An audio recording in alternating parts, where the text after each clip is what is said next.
I'm pleased to welcome Lissa Soep, author of Other People's Words, Friendship, Loss, and the Conversations That Never End, to this edition of Fox Chats.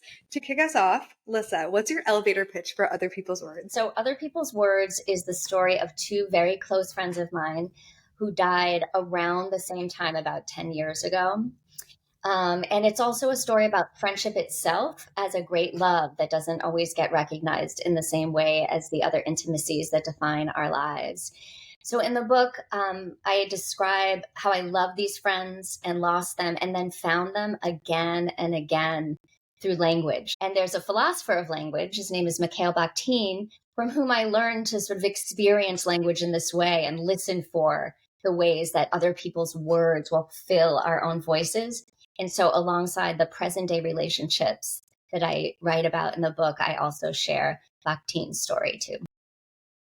It's beautiful.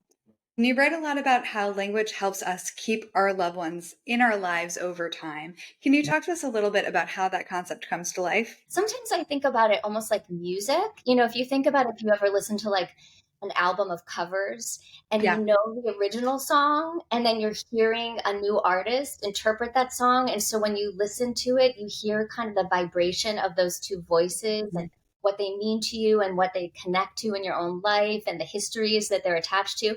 It's almost like that. Like all of our voices are covers, right? Because we're always speaking words that have been said before.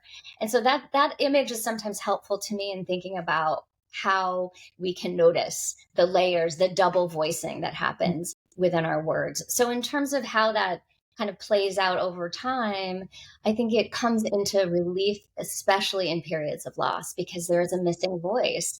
There's a voice that we long to hear, that we're used to hearing, that we don't have anymore in our actual present life. And so oftentimes what we do, and what I noticed myself doing and the other loved ones who were left behind in the loss of my two friends, Johnny and Christine, is those voices come into our own. So I will notice a phrase that Christine would speak or an intonation that I think about with Johnny's voice, remembered and imagined words and intonations that make their way into my voice and into the voice of others who've lost those loved ones.